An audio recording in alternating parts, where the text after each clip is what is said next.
Hey y'all, howdy. Welcome to One for the Books. I'm Sandra Broadwell, and today we're going to talk about one of my favorite things because I am a huge nerd, and that is all of my reading stats for 2023. I have a whole bunch of different statistics that I'm going to go through. We're also going to talk about every single book that I've read. I'm not really going to talk about them, but we will at least show all the different genres and the breakdowns and things like that.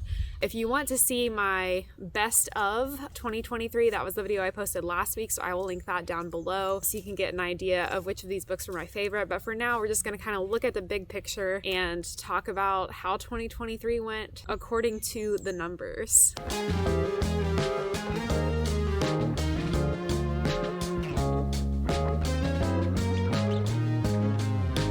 All right, I've got my computer here, so I will be looking at this so I can talk to you guys about the things that are up on the screen as I'm talking. So first up, we'll just go through all of the books that I read, and I have these split into little graphics by genre. I read exactly 100 books. I also DNF'd some books, which I'll talk about later, but I didn't count those in the 100 that I read, so I finished 100 books. By far, the biggest genre that I read this year was fantasy. This is no surprise. I am a huge fan of fantasy and sci-fi, and I had some really amazing reads in here this year.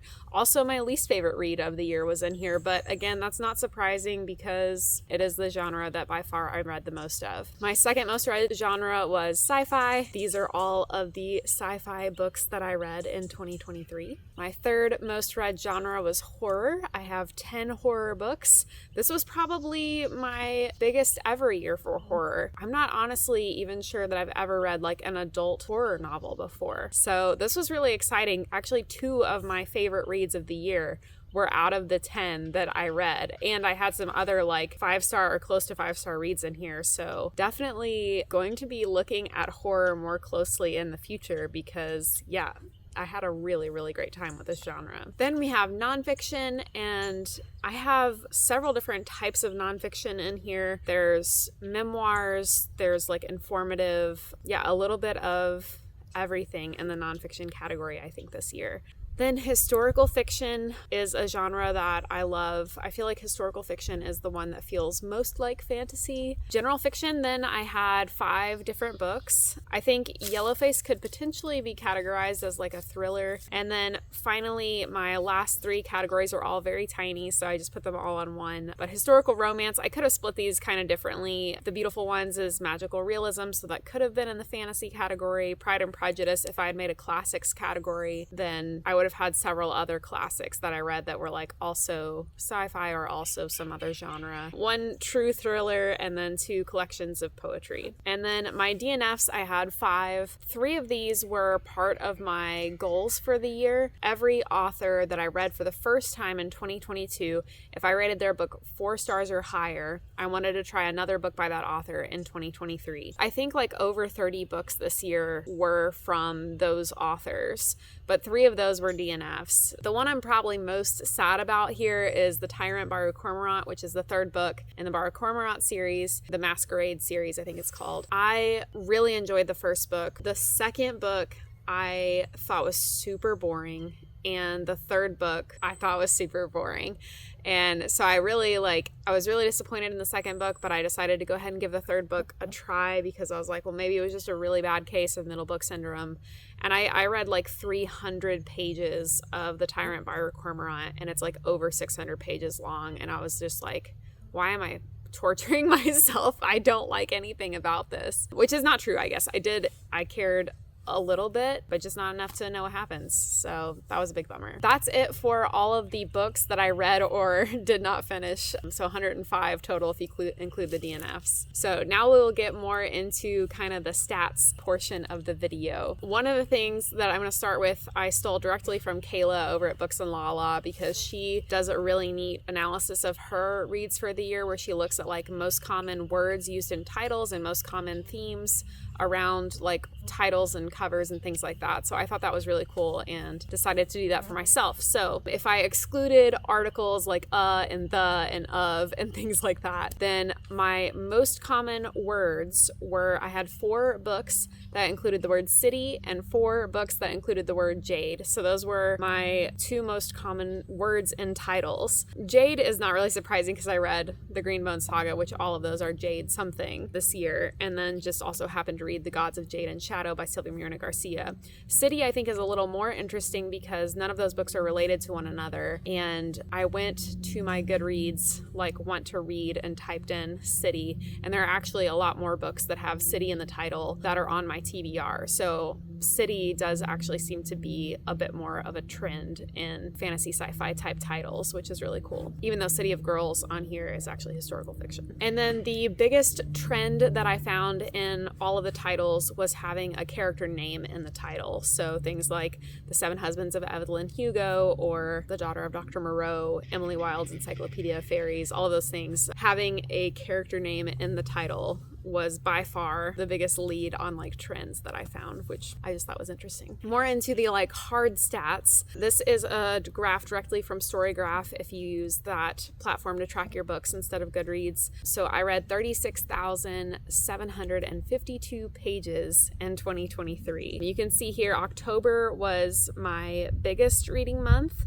I read over 4,500 pages that month, which is pretty wild. And then I have that huge dip in November after having my greatest month in October, because in November I was doing NaNoWriMo, where I was writing like close to 2,000 words every day, and that took up a big chunk of my reading time. But on average, it looks like I read about 3,000 pages per month, which I think is really great, and I would love to be able to keep that up in 2024. Also, please keep in mind that I have been unemployed for the last half of the year, so these numbers are not necessarily indicative of a normal year for me. My average star rating is 4.35, which is really great, and I think that holds true. Like, I did have a really great reading year, but I also think I'm a little too easy on books when I'm rating them. I think you're supposed to give 3 stars more to like, this was good type books.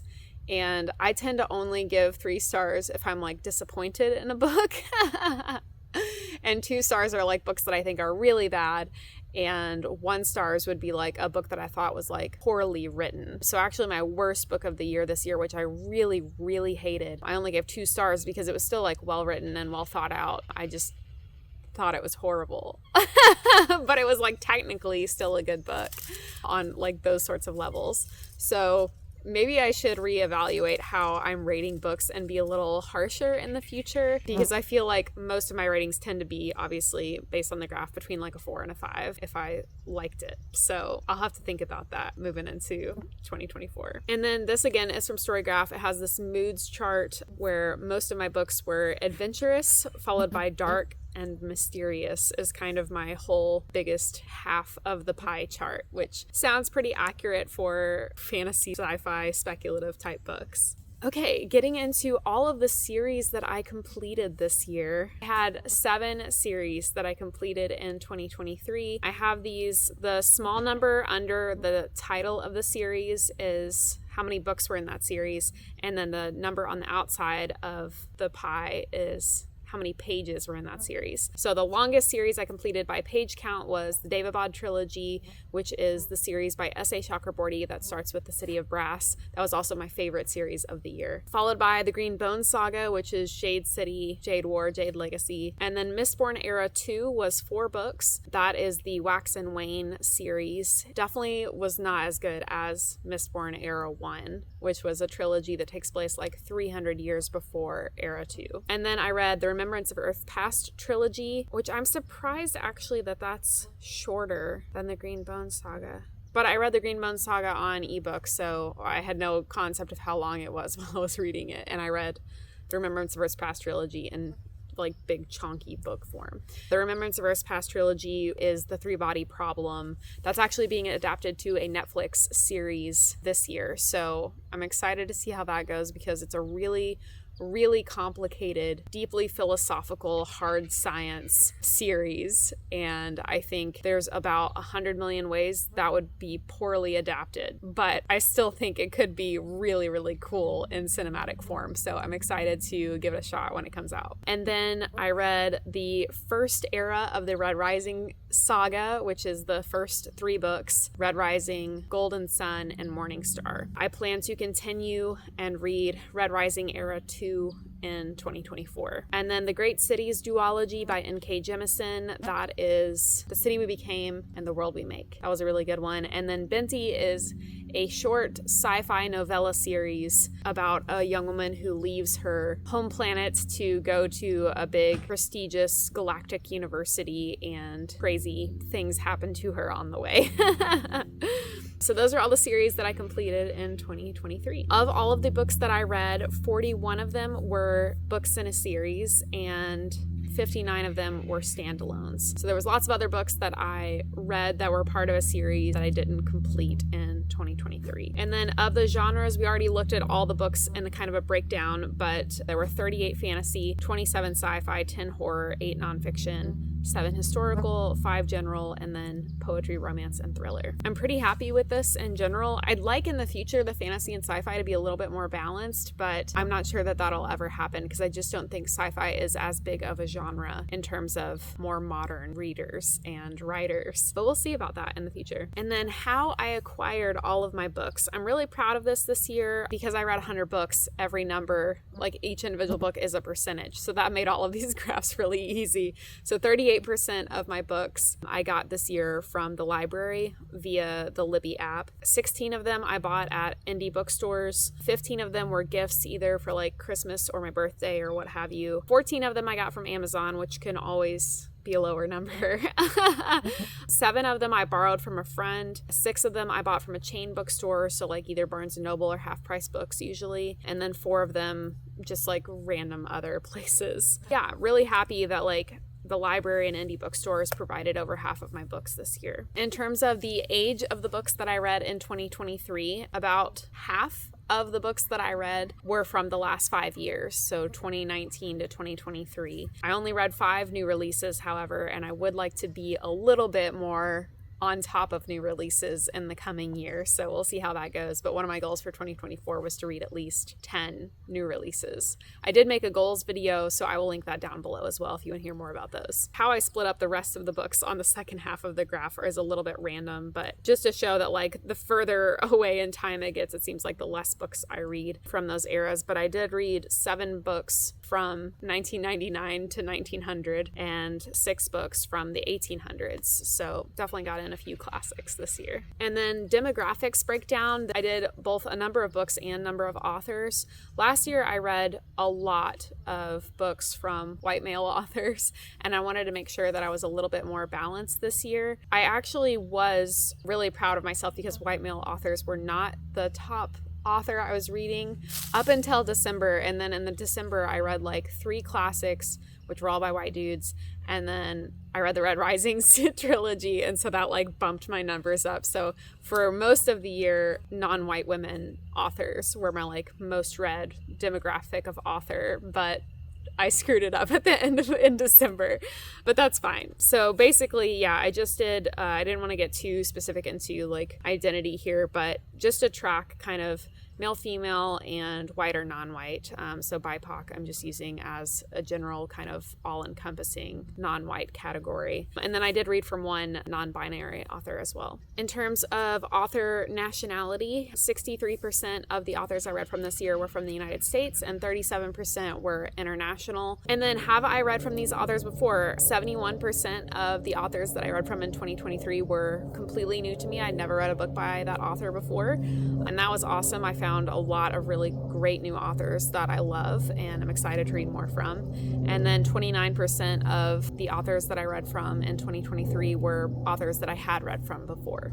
In terms of format, 50% of the books that I read were ebooks, 48% were physical books, and 2 audiobooks. I'm actually really surprised I read so many physical books because I live in a van.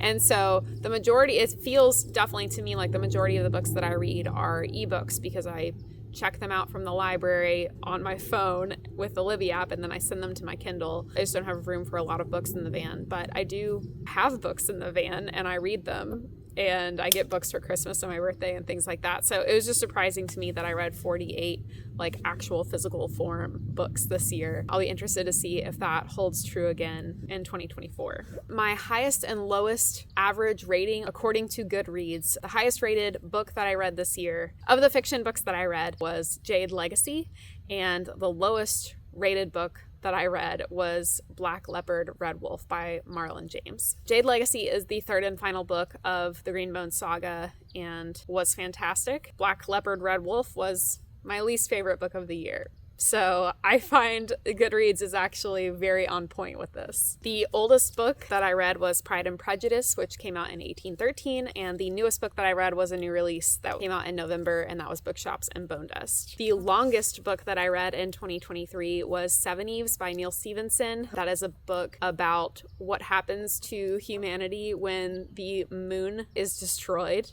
and it's really epic. And my shortest book was Letters to a Young Poet by Rainer Maria Rilke. He is a famous poet from back in the day. These were a series of letters that he sent to a young man who was an aspiring artist. It's very inspirational and really nice. So my most mismatched ratings on Goodreads. So times when I rated a book very differently than it was rated on Goodreads. The most overrated book was Black Leopard Red Wolf by Marlon James. I gave this 2 stars and it's rated 3.45 stars, which I think is way too generous.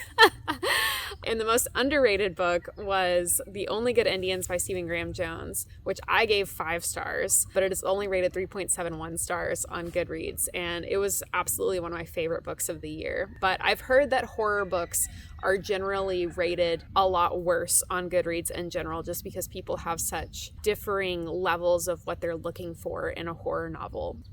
I don't know why that is. In terms of my personal spending on books, I will say that I did not spend any money on books between July and November. So after we moved into the van, or after I quit my job, I should say, I didn't buy any more books until we came home for Christmas, and then I went to a used bookstore and spent like $16. Pretty much all of the money that I spent on books was in the first half of the year. But how much money I spent in 2023 was $418.73. So that made my average cost per book $8.21. I purchased a total of 52 books, and of the 52 books that I bought in 2023, I read 34 of them in 2023. So an average of 65% of the books that I bought, I read in the same year, which I feel is pretty good. The average cost per book, and also I think the total cost, is a bit higher than I would like it to be, but that also is because it includes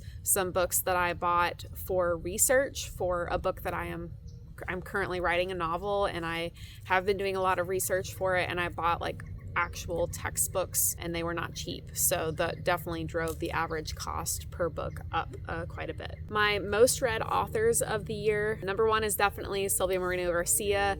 I did a whole tier ranking video called Is Sylvia Moreno Garcia Worth It? Because I had a ton of her books on my TBR, but I'd never actually read any books by her, and so that was a really fun video. But I did read 7 of her books for that video. My second most read author was Brandon Sanderson, coming in at 4 books, because I read the entire Mistborn Era 2 series, which is 4 books. And then there were quite a few authors that I read 3 books from, which were all trilogies that I read this year. And then I read 2.5 books by Seth Dickinson, who is the author of the Baru Cormorant series. So 2.5 because I DNF'd the 3rd book halfway through. And then there were quite a few authors that I read 2 books from. N.K. Jemisin was actually the duology, The Great Cities, that I mentioned earlier, and Rebecca Roanhorse was the first 2 books in the Between Earth and Sky trilogy. The 3rd book has not been published yet, but the other authors in the 2 books were just authors that I happened to read 2 different books from, and those books were not related in any serial sort of way. In terms of pace, these are more graphs from Storygraph. I read 19% slow-paced books, 60% medium-paced books, and 21% fast-paced books. In terms of page number,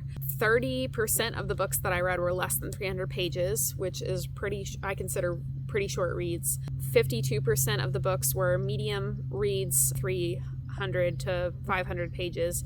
18% of the books that I read were over 500 pages. And then my last category is just fiction and nonfiction. So I read 9% nonfiction in 2023, which is pretty good, pretty close to what I would hope it to be. Those are my reading stats for 2023. I had a lot of fun putting all these graphs together for you guys. Let me know which stat you enjoyed the most, or maybe which one you thought was most surprising, and please share some of your stats down below. I would love to hear how your all's reading year went. Thanks so much for tuning in and geeking out with me a little bit today. As always, please be kind, read books, and hit the subscribe button below for more bookish content to come. I'll see you soon.